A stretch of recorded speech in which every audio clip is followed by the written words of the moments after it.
What's up, everybody? Welcome back. I hope you guys are doing good. It's been a while since I've seen you last. Alexa, turn off. The weather's been really crappy here. It's been in the 40s, upper 30s. We've had frost, we've had wind, we've had rain. Tomorrow's the last day of our low pressure coming through. So after that, the 10-day looks awesome. 70s, mid to upper 70s. So got something a little different for you today. Kind of back to the grassroots, no pun intended, if you will, of lawn care. So I'm going to do a video on how to spray weeds in your lawn. I'm going to start step by step, start to finish, keep it super simple for you, and I hope you enjoy it. So we'll see you in 1 second. I'm going to get my stuff together and show you what we need. All right, so step one, you need a sprayer. This is a Pump Zero from Lesco. Shout out to Alan Hain, the lawn care nut, for hooking me up with this one. Alan, you're a good dude. This one's pretty neat because it requires no pumping. It's got a little diaphragm pump in there that builds pressure and uses air the same way you pump it up by hand. You're building air, you're pressurizing the canister, and it's allowing it to spray out like the old, like like how a soft drink works with carbonation and CO2. I can't even speak. Been a long day. So get yourself a sprayer. Doesn't have to be anything super fancy. This one here is a 2-gallon. You need some gloves because you always have to make sure you're wearing the proper PPE or personal protective equipment, and you need a product. So our product today is Gordon's Trimec. Trimec has been around forever. Shout out to Ace Hardware. Look at that on sale. And this is Trimec Plus, and the reason it is Plus is because it also has a crabgrass killer in it. So your active ingredients are 2,4-D dimethylene salt, quinclorac, and dicamba. Quinclorac is used for killing crabgrass post-emergently, meaning after the weeds have grown or emerged, and 2,4-D and dicamba just sweeten it up a little bit. 2,4-D is what kills the broadleaf and makes it a selective herbicide, meaning it selects what it kills. And the 2,4-D is the chemical in it that, oh God, we're leaking. It's the chemical in it that is what kills the weeds and not the lawn. So let me grab something to clean that up real quick. All right, so the mess is cleaned up. First thing you need to know, glove up, label is the law. That means that whatever it says to do on this label is what you absolutely have to do. So it's gonna, first thing is, this is a concentrate, meaning it needs to be mixed with water. God, act like you've been here before. Jesus. So this needs to be mixed with water. And all your mixing and everything's going to be on the back. But it's going to have these signal words, so won't harm lawns. Kills crabgrass in country and suburban lawns. Lawn weed killer. Those are going to tell you what it does. So it tells you just some of the simple ones on here. Crabgrass, foxtail, other broadleaf weeds, including dandelion, clover, thistle, and 200 other weeds. On established lawns, this is where to use. When it's directed on bahia grass, do not use on bahia grass and bent grass. I'm not going to read all this, but right here, super simple. Amount to use for spot treatments. Mix up 2.5 ounces or 5 tablespoons in 1 gallon of water to treat 400 square feet. So if you were to do a blanket spray, you do 6.5 ounces in either half to 1 gallon of water per 1,000, depending on your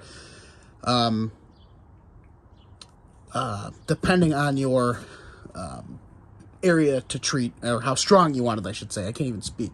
So this bottle is a quart, and it'll treat 5,000 square feet. So you already know what we need to do there. I'm going to show you the proper way to mix concentrate chemicals. So step number one, I'm going to bleed the pressure off of this real quick. We are going to unscrew this lid, and we're going to head over to my spigot, and I'm going to show you what to do next. Let's all go to the lobby. Let's all go to the lobby. Let's all go to the lobby to get ourselves some snacks.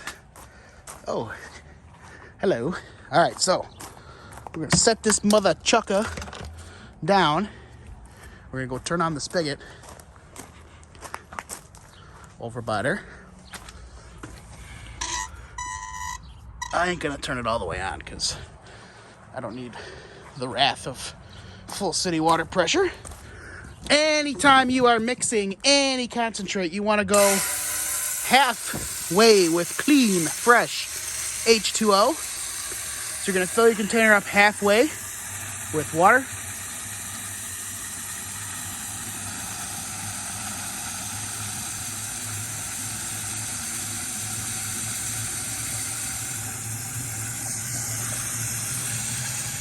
All right, so we are all set up. So we already said that it's going to be 2.5 ounces per gallon. This is a 2-gallon sprayer. That's 5 ounces of concentrate. We've got it filled up halfway with water. We are going to open her up. Smells like springtime. So this cup is 4 ounces. So we are going to fill the entire cup up.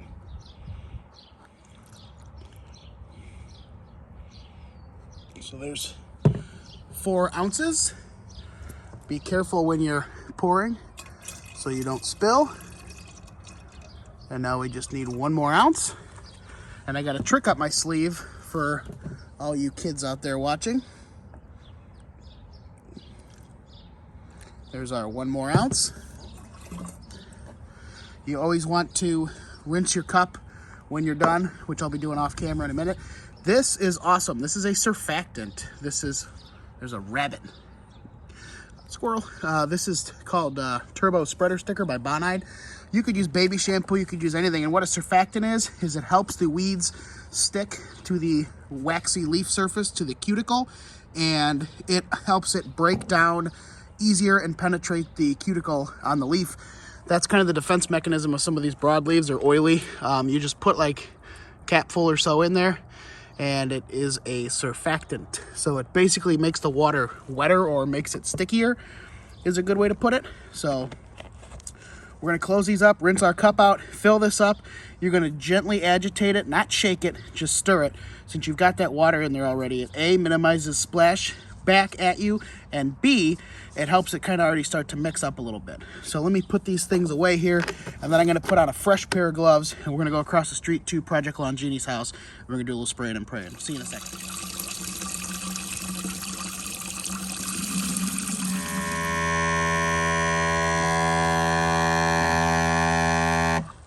All right, we're charged. The weapon has been armed, sir. All right, so we got our full sprayer. We got half a beer, and we're on our way over to Project Longini's. Look at the domination. Oh my God. I don't know what that is. Something spilled there. Look at the domination over here. It's coming in nice. She faces north, so she doesn't get the same sunlight I get in the winter. So the snow sits longer. And she's done some landscape work, so. But these are some good candidates here. I'm not sure if this is henbit or what this is. But let me show you the proper technique. We have a nice fan tip on there, a flat tip, if you will. Here's how it's gonna spray. Nice pattern. So we've already agitated the mix while we walked, but we're gonna just get in here and you're gonna just spray each weed till it's wet.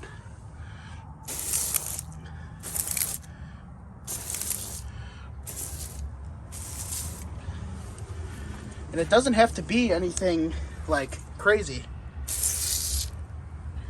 See how the water, you can really see it sticking on there?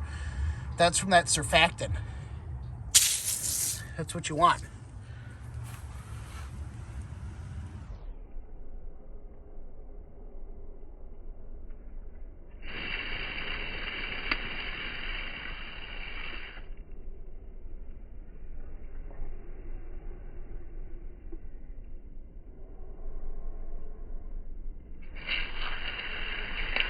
All right, so we are on the prowl now to the back.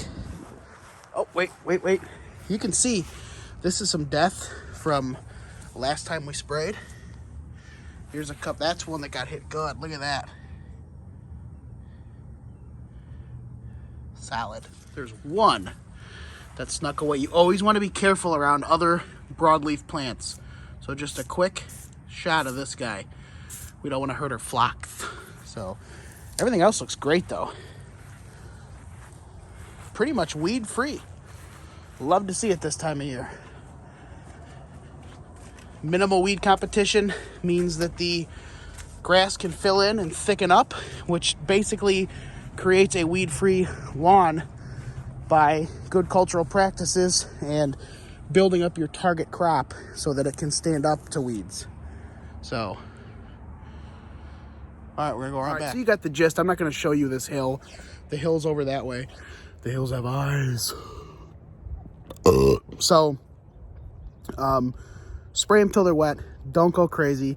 Add a surfactant to help you out. We'll go back and I'll do a follow-up and show you these weeds when they're dead, although you will have a good idea of what they're going to look like based on the couple that we saw. So thanks again for hanging out with me. Again, I just want to go back to the basics. In my last video, we covered a lot of the things you need in order to get your lawn going and established if you're the first-time DIYer or you're a DIYer that wants to improve their performances in years past. So that was sort of the theory, and this was more of the practical, if you will, the hands-on. So thanks for watching. Stay tuned for more videos like this. If you like this style video, let me know. Hit the like button either way, subscribe, and remember, do something in the lawn, even if it's wrong. And we'll see ya.